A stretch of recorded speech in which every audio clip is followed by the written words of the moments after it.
AC circuit में हम numerical practice कर रहे हैं। न्यूमेरिकल प्रैक्टिस की सीरीज चल रहा है एसी सर्किट का।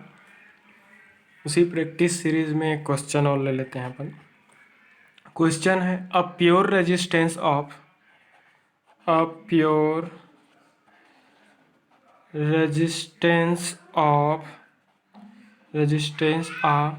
50 ohm.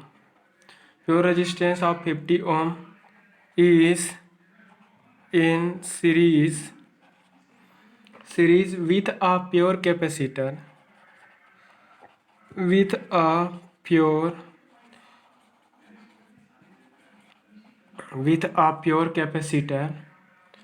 of 100 microfarad. The series combination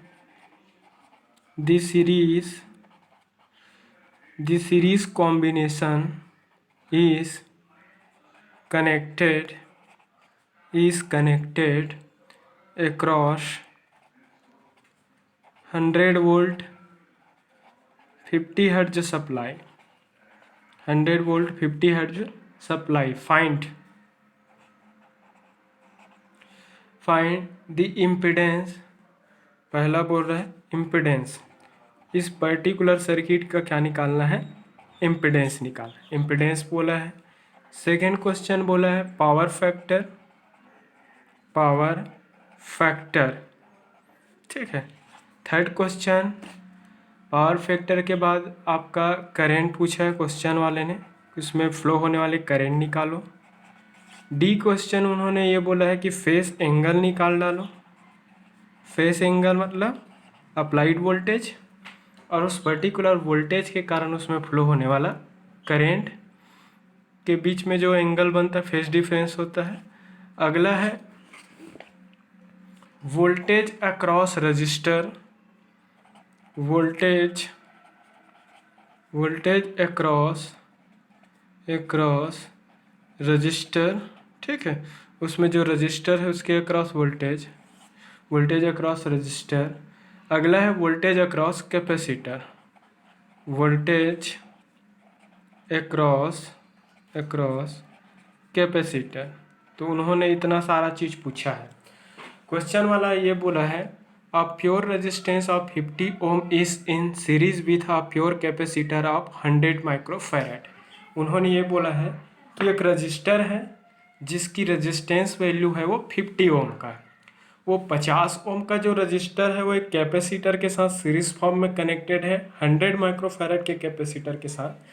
the series combination is connected. ये दोनों आपस में सीरीज में कनेक्टेड है और इन दोनों का सीरीज जो कॉम्बिनेशन है वो 100 वोल्ट 50 हर्ट्ज सप्लाई से जुड़ा हुआ है। तो कहने का मतलब एक रजिस्टर है और एक कैपेसिटर है। एक रजिस्टर और एक कैपेसिटर दोनों आपस में सीरीज में कनेक्टेड है और इन दोनों का सीरीज कॉम्बिनेशन है उसके अक्रॉस क्या लगा दिया गया है? एक्सटर्नल एसी सप्लाई लगा दिया है। एसी सप्लाई की वैल्यू है 100 वोल्ट 50 हर्ट्ज सप्लाई। देन उन्होंने इतना सारा चीज़ पूछा है कैलकुलेट कर। सो सॉल्यूशन स्टार्ट करते हैं। सॉल्यूशन गिवन पैरामीटर्स आर करके लिख देते हैं।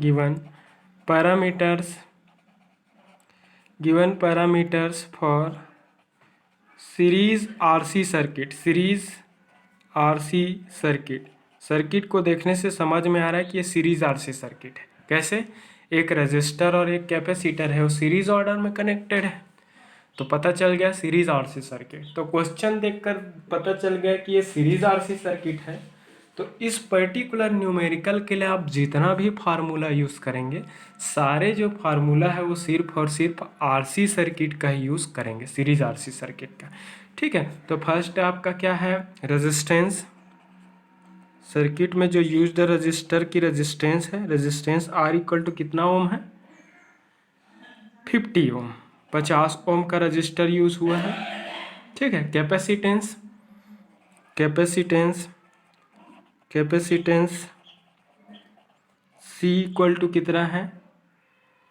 100 माइक्रोफैराड। म्यू एफ माइक्रो हटा दो तो 100 इंटू 10⁻⁻⁶ फैराड हो जाएगा। 100 माइक्रोफैराड। अप्लाइड वोल्टेज जो है, applied AC voltage, applied voltage V equal to कितना है, 100 वोल्ट का दिया है क्वेश्चन वाला, 100 वोल्ट सप्लाई यूज़ किया है। फ्रीक्वेंसी, उस पर्टिकुलर अप्लाइड एसी सिग्नल की फ्रीक्वेंसी f की वैल्यू कितना है, 50 हर्ट्ज है। ये सारे पैरामीटर क्वेश्चन वाले ने अपनी तरफ से दे दिया। उन्होंने ये पूछा है कि क्या निकाला है, दी इम्पिडेंस, ठीक है, इम्पिडेंस पूछा है, तो उन्होंने इम्पिडेंस की वैल्यू पूछा है। सो इम्पिडेंस ऑफ दी, इम्पिडेंस निकालने के लिए आपको रिएक्टेंस की आवश्यकता होगा, ठीक है। तो सबसे पहले हम क्या निकालते हैं, कैपेसिटिव रिएक्टेंस निकालते हैं, ठीक है, कैपेसिटिव रिएक्टेंस, ठीक है। तो उसमें यूज द कैपेसिटर की रिएक्टेंस, कैपेसिटिव रिएक्टेंस XC, और XC इक्वल टू क्या होता है, 1/ωc, और ओमेगा का मतलब क्या होता है, 2πf इंटू क्या होगा, C। 2πf की वैल्यू क्वेश्चन वाला दिया है, 50 हर्ट्ज सप्लाई है। अगर कभी फ्रीक्वेंसी आपको नहीं दिया तो आपको ऑलवेज फ्रीक्वेंसी की वैल्यू को 50 हर्ट्ज एजम्पशन करना है, क्योंकि इंडियन एसी सप्लाई की फ्रीक्वेंसी 50 हर्ट्ज है, ठीक है। इसका नाम आपको क्या करना है, 50 हर्ट्ज एजम्पशन करना है, ठीक है। फिर उसके बाद कैपेसिटर की वैल्यू कितना, 100 माइक्रोफैराड, तो ये आपका 100 माइक्रो का मतलब 10⁻⁻6, ये XC है। तो XC इक्वल टू कितना हो जाएगा, XC की वैल्यू आपको मिलेगा 32 ओम के आसपास मिलेंगे आपको, ठीक है। हम कैलकुलेट करके बता देते हैं कैलकुलेटर से इसकी एग्जैक्ट वैल्यू क्या रहा है, XC capacitive reactance.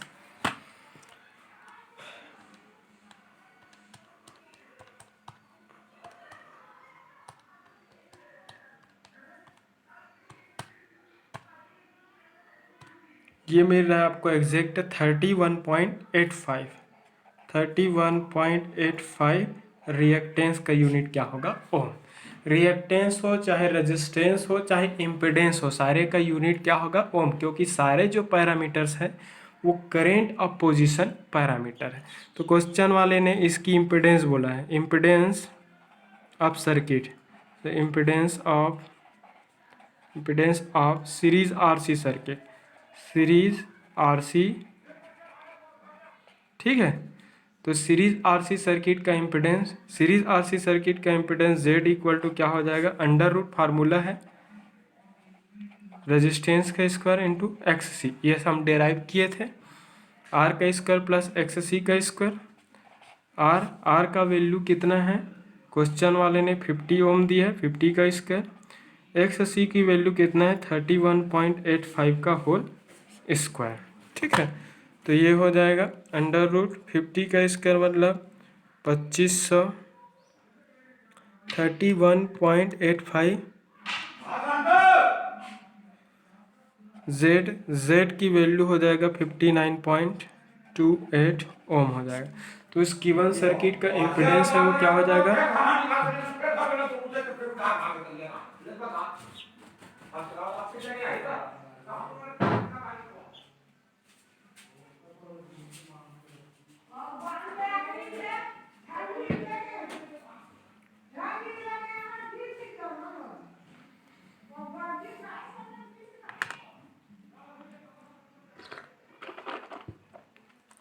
Z impedance हो जाएगा।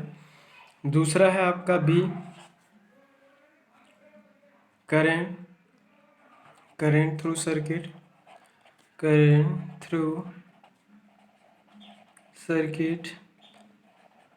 ठीक है। उस सर्किट में करंट I इक्वल टू क्या होगा, V डिवाइडेड बाई Z होंगे, ठीक है। तो उसके अक्रॉस अप्लाइड वोल्टेज की वैल्यू कितना है, 100 वोल्ट का AC है। Z की वैल्यू कितना है, 59.28, Z की वैल्यू कितना है, 59.28 आया, ठीक है। तो ये आपको मिलेंगे 100 डिवाइडेड बाई 59.28, और ये मिलेगा आपको I इक्वल टू हो जाएगा 1.69, करेंट है तो यूनिट क्या हो जाएंगे, एम्पियर, ठीक है। तो उस पर्टिकुलर RC सर्किट में देखो, ये RC सर्किट है क्योंकि इसमें रजिस्टर और कैपेसिटर है वो सीरीज में, तो मैं जितना भी फार्मूला यूज़ करूँगा ना, ये इम्पीडेंस का फार्मूला है ना, वो सीरीज आरसी सर्किट का, आपको आरएलसी नहीं लगाना, इंडक्टर नहीं दिया है यहाँ पर, ठीक है। करंट का तो स्टैंडर्ड फार्मूला यही होता है, वोल्टेज डिवाइडेड बाय इम्पीडेंस ही होता है, इसमें कोई अलग सा बात नहीं है। अगला चीज़ है, क्वेश्चन वाले क्या बोल रहे हैं, पावर फैक्टर निकालो। तो पावर फैक्टर को हम पी एफ से डिनोट करते हैं, पी एफ, और पी एफ इक्वल टू हम क्या लिखते हैं, कॉस ऑफ फाई। तो अगर आपको फेस एंगल दिया है तो भी पावर फैक्टर का वैल्यू निकाल देते हो। अगर आपको फेस एंगल नहीं पता तो power factor P F equal to होता है आर डिवाइडेड बाई जेड। तो आर की वैल्यू कितना है, 50 ओम, जेड की वैल्यू कितना है, 59.28। तो power factor P F equal to हो जाएगा 50 डिवाइडेड बाई 59.28, ये आपको मिलेगा 0.843 के आसपास मिलेंगे। 0.843 मिलेगा, इसका तो कोई यूनिट नहीं होता। पावर फैक्टर का डायमेंशनलेस पैरामीटर है जिसकी वैल्यू मैक्सिमम 1 हो सकती है, बट ऑलवेज क्या होगा, लेस देन 1 ही होंगे, ठीक है। अब पावर फैक्टर निकल गया, तो अगला पैरामीटर क्या बोल रहा है क्वेश्चन वाला, डी की फेस एंगल, ठीक है। फेस एंगल मतलब अप्लाइड वोल्टेज और उस वोल्टेज के कारण फ्लोइंग करंट के बीच बनने वाला एंगल। तो power factor P F equal to हम जानते हैं कॉस ऑफ फाई होता है, या फिर इसको लिख सकते हैं phi equal to cos inverse power factor. Cos inverse power factor, cos inverse power factor का वैल्यू हम कितना निकाले हैं, 0.843, 0.843 निकाले हैं। तो फाई की वैल्यू क्या हो मिल जाएगा आपको, यहाँ से मिल जाएगा phi is angle between voltage and current. तो ये मिल जाएगा आपका 32 डिग्री 36 मिनट के आसपास आपको मिलेंगे। This will be angle between applied voltage and flowing current in this RC circuit. तो उस आरसी सर्किट में फ्लोइंग करंट और उसके क्रॉस अप्लाइड वोल्टेज के बीच का ये फेस एंगल होगा। क्लियर हुआ। अगला है, ये फेस एंगल हो गया। उन्होंने ये वोल्टेज अक्रॉस रजिस्टर बोला, वोल्टेज अक्रॉस रजिस्टर। तो वोल्टेज अक्रॉस रजिस्टर, तो उस रजिस्टर के अक्रॉस वोल्टेज जो होगा वो वी आर, और वी आर इक्वल टू क्या हो जाएगा, आई इंटू आर। आई की वैल्यू कितना निकाले हैं अपन, इसमें फ्लो होने वाला करंट की वैल्यू 1.69 निकाले हैं, तो 1.69 होगा। रजिस्टर की रेजिस्टेंस वैल्यू कितना है, 50 ओम, ठीक है। तो उस रजिस्टर के अक्रॉस जो वोल्टेज जो ड्रॉप होगा वी आर की वैल्यू कितना मिलेगा आपको, 84.2 के आसपास आपको मिलेंगे। 1.69 इंटू 50, ये 84.5 मिल रहा है आपको, 84.5। अब वोल्टेज है तो यूनिट क्या हो जाएगा, ये वोल्ट हो जाएगा, ठीक है। तो उस पर्टिकुलर रजिस्टर के अक्रॉस वोल्टेज, उसमें फ्लो होने वाला करंट इंटू उसका रेजिस्टेंस होता है। अगला है आपका वोल्टेज अक्रॉस कैपेसिटर। उन्होंने वोल्टेज अक्रॉस कैपेसिटर बोला, voltage across capacitor, voltage across capacitor. तो कैपेसिटर के अक्रॉस वोल्टेज को वीसी से शो करते हैं। वीसी इक्वल टू क्या होता है, आई इंटू एक्स सी होगा। आई इक्वल टू क्या है आपका, आई की वैल्यू है 1.69 है, एक्स सी की वैल्यू हम स्टार्टिंग में निकाले थे, वो 31.85 वो आसपास आया है, 31.85 आया है। तो इसको सॉल्व करेंगे तो वीसी वोल्टेज अक्रॉस कैपेसिटर हो जाएगा 1.69 इंटू 31.85, तो ये हो जाएगा 53.82, ठीक है। तो ये 53.83 वोल्ट के आसपास आपको मिलेंगे। तो वोल्टेज है, यूनिट क्या होगा, वोल्ट। तो बाकायदा कोई भी न्यूमेरिकल प्रॉब्लम बनाते हो तो सबसे पहले तो सारे यूनिट को एसआई में कन्वर्ट किया करो, फिर उसके बाद क्वेश्चन है उसको पढ़ो, क्वेश्चन क्या बोल रहे हैं। क्वेश्चन वाले ने इसमें ये बोला था कि एक रजिस्टर है और एक कैपेसिटर है, दोनों सीरीज में कनेक्टेड है। तो जब भी उन्होंने सीरीज में बोला तो समझ में आ जाएगा कि एक रजिस्टर और एक कैपेसिटर सीरीज में है, दैट मीन्स वो सीरीज आरसी सर्किट है। इस कारण मैंने सारा फार्मूला को सीरीज आरसी सर्किट का बना दिया। उसके बाद तो फिर जैसा जैसा बोलते गए वैसा वैसा मैंने कैलकुलेशन इसमें किया है। तो ठीक, आई थिंक सबसे बन जाना चाहिए। चलो और न्यूमेरिकल देखते हैं। प्रैक्टिस के सीरीज है, कम से कम इससे रिलेटेड सीरीज आरसी सर्किट से रिलेटेड 8 10 12 क्वेश्चन जितना भी बनेगा पॉसिबिलिटी अपन बनाने का कोशिश करेंगे। जितना भी क्वेश्चन ले रहा हूँ हर क्वेश्चन अपने आप में एक नया ढंग, एक नया चीज़ मिलेगा आपको। एक और क्वेश्चन है, a voltage E of t, a voltage E of t equal to 100 into sine of 314t। ठीक है, ये आपका वोल्टेज का इक्वेशन दे दिया है। इसमें वोल्टेज की वैल्यू ना दे करके एक इक्वेशन दे दिया है, E of t equal to 100 into sine of 314 into T is applied. ये वोल्टेज की वैल्यू, इतना voltage is applied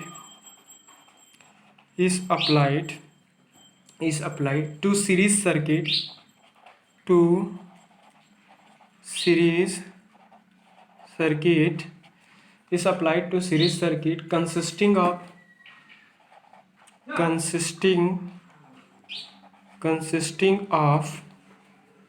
10 ohm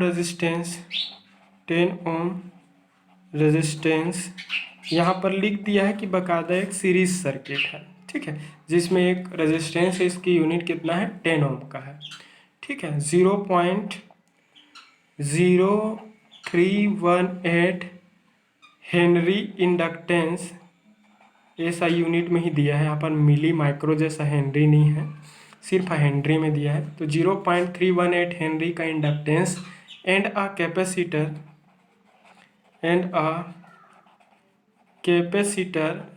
capacitor of 63.6 microfarad. ठीक है, एक कैपेसिटर है जिसकी वैल्यू कितना है 63.6 माइक्रोफैराड। मतलब समझ में आ गया कि एक रजिस्टर है, एक इंडक्टर है और एक कैपेसिटर है। ये तीनों आपस में किस फॉर्म में कनेक्टेड है, सीरीज फॉर्म में कनेक्टेड है। सो कैलकुलेट करना है पहला expression for I of T. Expression for I of T मतलब इस साइनोसाइडल वोल्टेज के कारण जो इसमें साइनोसाइडल नेचर का करंट फ्लो होगा, उस करंट की एक्सप्रेशन निकालना है, करंट। ठीक है, सेकेंड पॉइंट बोल रहा है phase angle between voltage and current. Phase angle between voltage and current, between voltage and current. तो इसमें आप वोल्टेज और करंट के बीच में फेस एंगल क्या होगा वो निकालना है। तीसरा है आपका पावर फैक्टर, उस सर्किट में पावर फैक्टर की वैल्यू कितना होगा। चौथा है आपका एक्टिव पावर। ठीक है, एक्टिव पावर मतलब किसको बोलते हैं अपन, जो उस पर्टिकुलर सर्किट के रजिस्टर में जो कंज्यूम होता है, डिसिपेटेड होता है, वो पावर। ठीक है, तो इतना सारा चीज़ क्वेश्चन वाले ने बोला है ये सब निकालने। तो सबसे पहले सॉल्यूशन में सारा जितना पैरामीटर्स दिया है उसको लिख सकते। गिवन क्या क्या दिया गया है। ठीक है, रेजिस्टेंस तीन वैल्यू दिया है। रजिस्टर का रेजिस्टेंस आर कितना दिया है 10 ओम का, ये 10 ओम का रजिस्टर है। इंडक्टेंस, सर्किट में इंडक्टेंस है एल की वैल्यू कितना दिया है 0.0318 henry. Capacitance C equal to कितना दिया है 63.6 माइक्रो का मतलब होता है 10⁻⁻⁶ फैराड। इतना कैपेसिटर की वैल्यू है, इंडक्टेंस की वैल्यू है, रेजिस्टेंस की वैल्यू।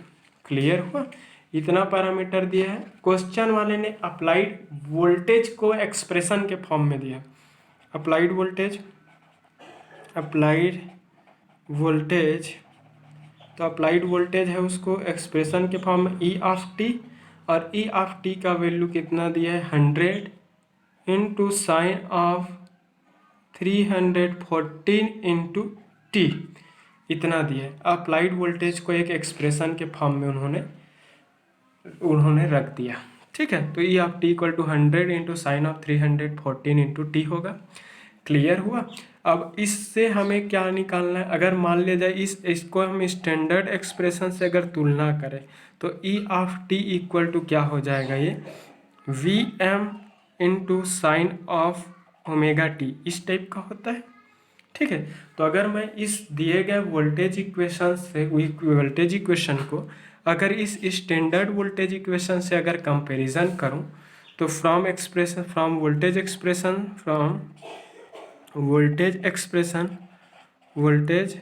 एक्सप्रेशन इस दिए गए वोल्टेज एक्सप्रेशन से हमें क्या मिलेगा, वी एम की वैल्यू मिलेंगे, तो वी एम इक्वल टू क्या है 100 वोल्ट। इस एक्सप्रेशन को देखने से पता चल गया है कि ये वोल्टेज एक्सप्रेशन है, तो ये V M into sine of omega t होता है। तो इस वी एम के जगह में क्या दिख रहा है 100 वोल्ट, वोल्टेज है यूनिट लिख दिया। और यहाँ पर ओमेगा के जगह में क्या दिया है 340, तो वोल्टेज एक्सप्रेशन से वो ओमेगा इक्वल टू क्या होगा 314 और इसका यूनिट क्या होता है रेडियन पर सेकेंड। तो हमें उस वोल्टेज इक्वेशन से वी एम की वैल्यू और एंगुलर फ्रीक्वेंसी हमें मिल गया। ठीक है, तो ये दो चीज़ मिल गया हमें। तो जब हमें ओमेगा मिल गया तो हम उसकी इंडक्टिव रिएक्टेंस निकाल सकते हैं, इसकी कैपेसिटी रिएक्टेंस निकाल सकते हैं। ठीक है, तो क्या होगा इसकी इंडक्टिव रिएक्टेंस, ये सीरीज आरएलसी सर्किट है, समझ में है ना। तो इंडक्टिव रिएक्टेंस जो होगा एक्स एल, और एक्स एल इक्वल टू क्या होता है ओमेगा इंटू एल। तो एक्स एल ओमेगा की वैल्यू 314 है, एल की वैल्यू क्वेश्चन वाला 0.0318 हेनरी दिया है। सॉल्व करने से एक्स एल की वैल्यू हमें मिल जाएगा, कैलकुलेटर से सॉल्व कर लेते हैं। 314 इंटू 0.0318, तो ये आपको मिलेंगे 9.985 होगा, मतलब दैट मीन्स अप्रॉक्सीमेट 10 ओम के आसपास। तो 9.985 मतलब यूनिट ओम होगा। ठीक है, तो इंडक्टिव रिएक्टेंस, अब ये इंडक्टिव रिएक्टेंस क्यों निकालें, क्योंकि हमें इम्पीडेंस निकालना पड़ेगा।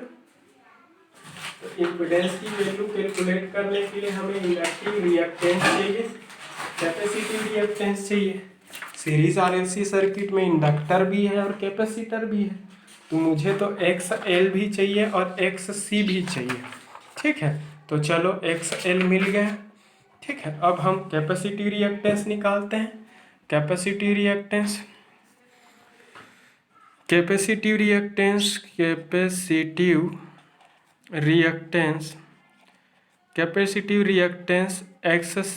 एक्स सी इक्वल टू क्या हो जाएगा 1 ओमेगा सी। ओमेगा की वैल्यू यहाँ पर क्या है 314 है, सी की वैल्यू क्या होगा यहाँ पर क्वेश्चन वाले दिए हैं सी की वैल्यू 63.6 माइक्रो का मतलब होता है 10⁻⁻6। तो एक्स सी की वैल्यू आपको मिल जाएगा, ये 50 ओम के आसपास मिलेंगे आपको। कैलकुलेटर से सॉल्व कर लो। 314 ओमेगा की वैल्यू सीधा एक्सप्रेशन से मिला है ना हमें, कहाँ से आया मत सोचना।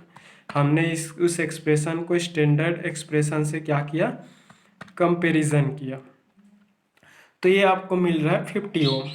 ठीक है, 50 ओम मिला, 50 ओम। उस कैपेसिटर की कैपेसिटी रिएक्टेंस क्या मिल गया 50 ओम मिल गया। ठीक है, अब ये सीरीज आरएलसी सर्किट है, तो सीरीज आरएलसी सर्किट में क्या होगा आपका इम्पीडेंस इक्वल टू क्या होता है, सो इम्पीडेंस ऑफ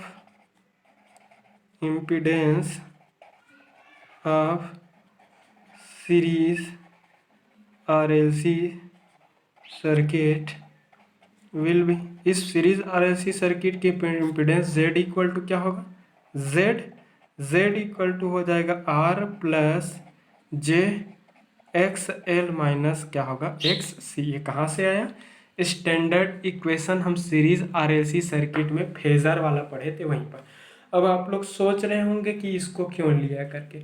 हम डायरेक्ट इम्पिडेंस भी ले सकते थे √r² plus XL minus XC का स्क्वायर, लेकिन मुझे फेज भी चाहिए यहाँ पर, क्योंकि फेस एंगल पूछा है क्वेश्चन वाले ने, तो फेस एंगल के लिए तो मैं यहीं से निकाल सकता हूँ।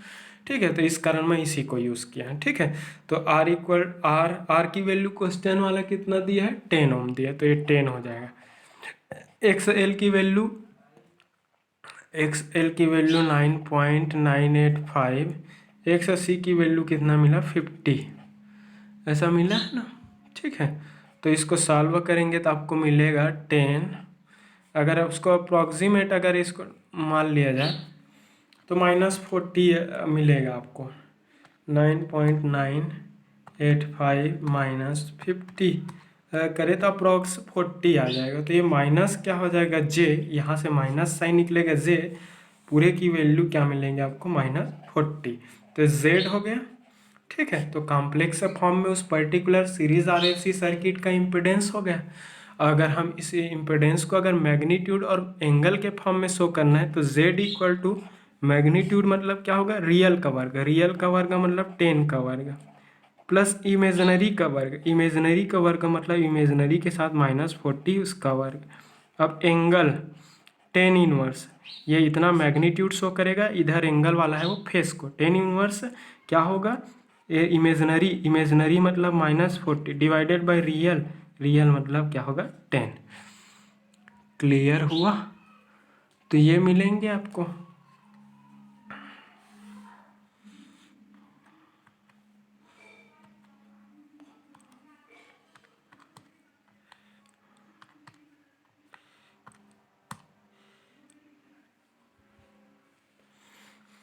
ठीक है, ये मिलेंगे। ये वाला पोर्शन को अगर आप सॉल्व करते हो तो आपको मिलेगा ये 41 पॉइंट, चलो बता ही देता हूँ, 100 होगा ये, 40 का स्क्वायर होगा 1600, तो ये आपको मिलेगा 41.23।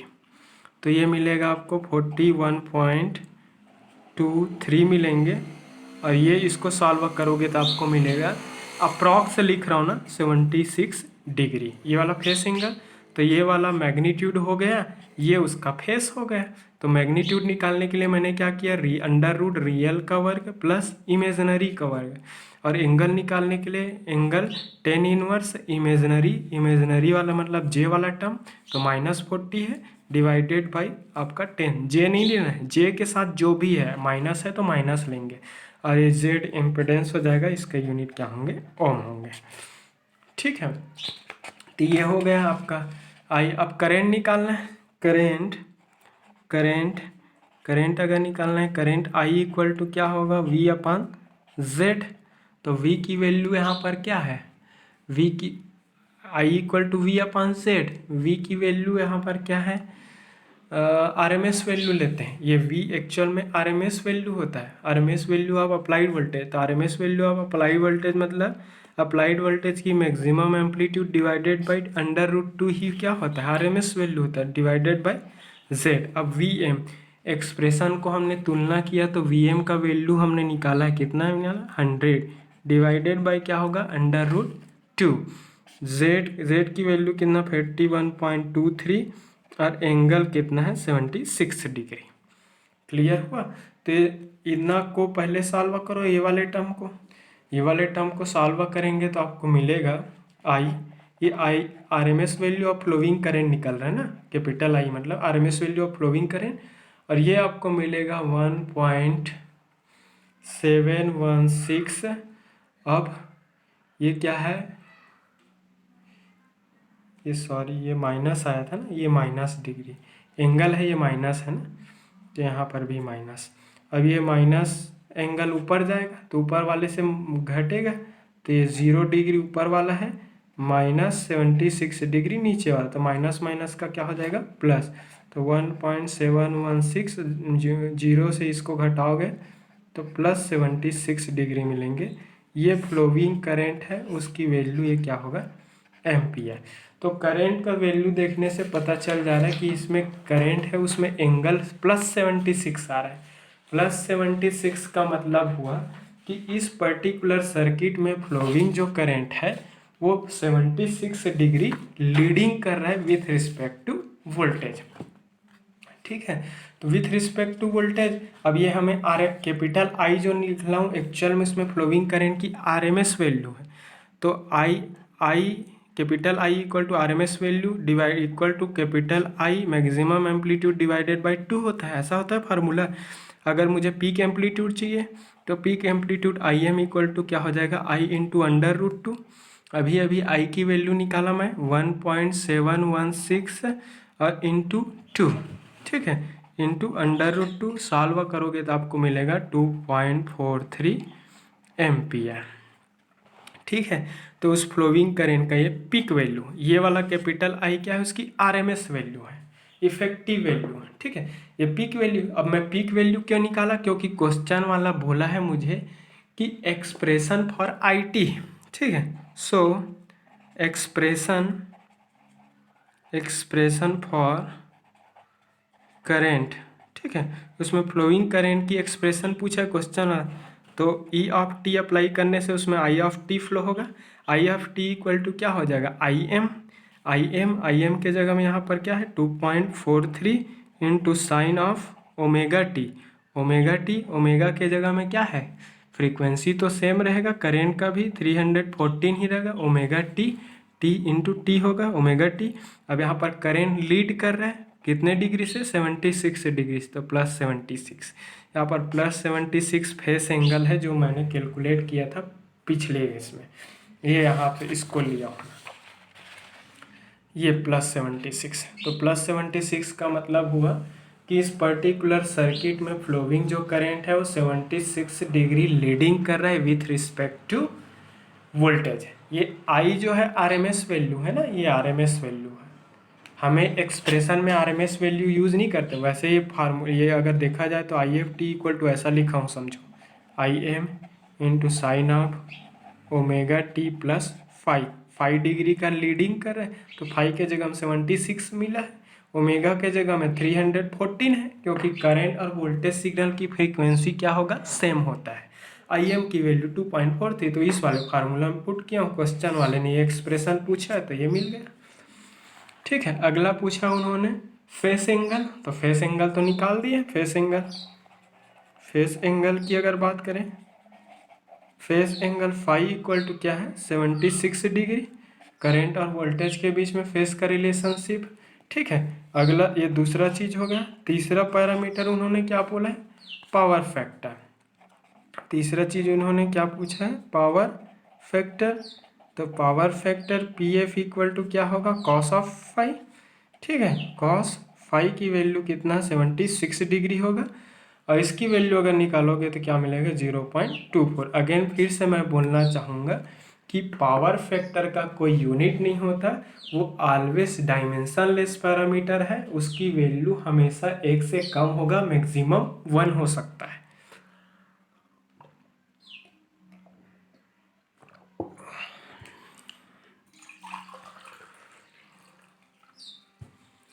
ठीक है, तो ये हो गया 0.24 उसकी पावर फैक्टर है।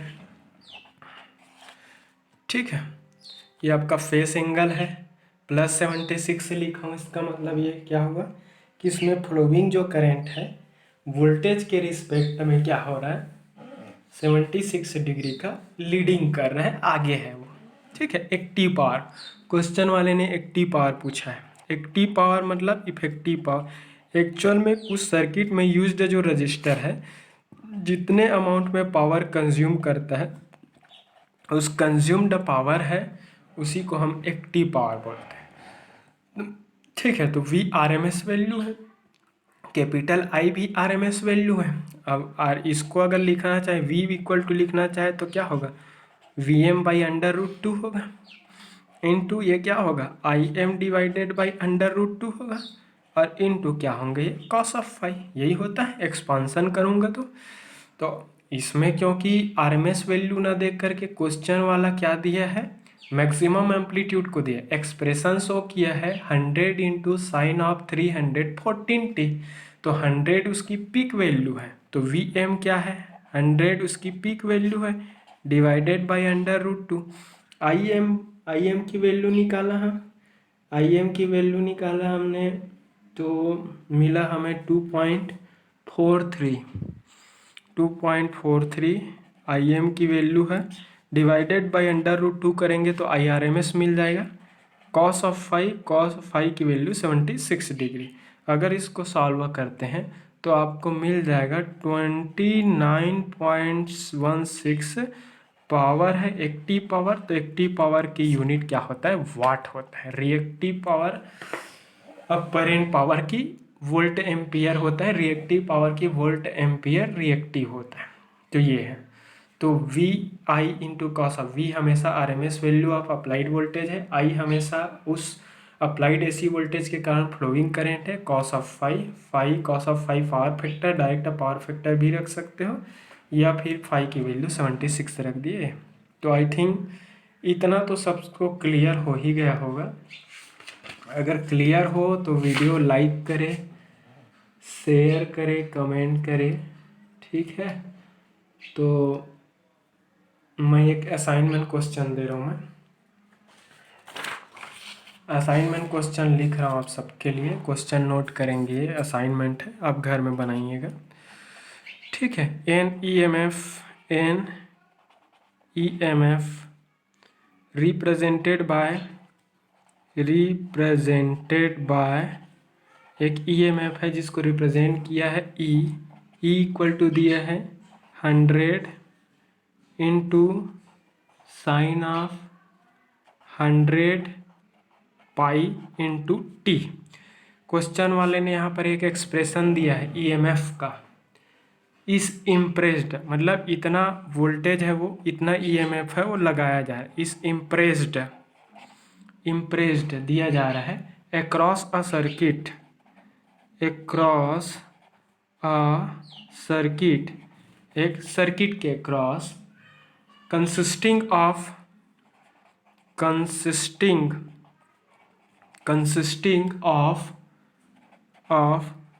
40 ohm register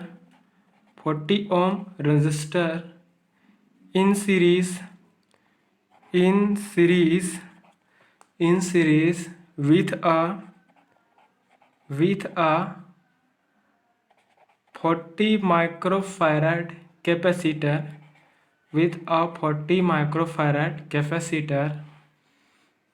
and a 0.25 Henry inductor. मतलब इसमें ये बोल रहा है कि एक सर्किट है जिसमें 40 ओम का रजिस्टर है, 40 माइक्रोफैराड का एक कैपेसिटर है और 0.25 हेनरी का इंडक्टर है, ठीक है। ऐसा है बोल रहा है। डिटरमाइन निकालने बोल रहा है। पहला RMS value of current, RMS value of the current की RMS वैल्यू बोला है। दूसरा निकालने के लिए बोला है क्वेश्चन वाला, द पावर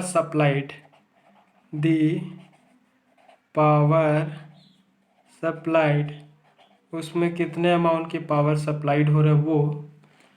अगला चीज है पावर फैक्टर, अगला क्या है, पावर फैक्टर, ठीक है। तो ये सब चीज है। क्वेश्चन वाले ने ये एक्सप्रेशन दे दिया, एक्सप्रेशन दे करके ये सब चीज पूछा है। फार्मूला बेस्ड ही न्यूमेरिकल आता है एसी सर्किट में। अगर वो थ्योरेटिकली नहीं लिखा रहेगा तो वो डायरेक्ट सर्किट को ड्रॉ कर देगा, तो सर्किट देखकर समझ सकते हो। RL है तो RL सर्किट कहलाएगा, R और C अगर है तो RC सर्किट कहलाएंगे, RL और C तीनों है तो RLC कहलाएगा। तो जो दिया रहेगा उसको देखना है, पढ़ना है, उसके करस्पॉन्डिंग फार्मूले को माइंड में याद रखना है और लिखना है। तो इससे थ्योरी भी हो सकता है, न्यूमेरिकल भी हो सकता है। जो भी न्यूमेरिकल आएगा इतना ही चीज़ होगा। करंट पूछेगा, रिएक्टेंस पूछेगा, कैपेसिटर में वोल्टेज पूछ सकता है, इंडक्टर में वोल्टेज पूछ सकता है, पावर पूछ सकता है, पावर फैक्टर पूछ सकता है, फेस एंगल, बस इतना ही पैरामीटर है, इसके सिवाय और कुछ नहीं है इसमें। तो बस यही करेंट का इक्वेशन पूछ सकता है, आरएमएस वैल्यू, जैसा कि ये है असाइनमेंट का क्वेश्चन दे रहा हूँ आप सबको, ठीक है, बनाइएगा। तो आई थिंक क्लियर हो गया होगा। अगर क्लियर हो तो वीडियो लाइक शेयर कमेंट करें, दूसरे कॉलेज के बच्चों को भी शेयर करें ताकि वो भी पढ़ें, वो भी आगे बढ़ें। Thank you.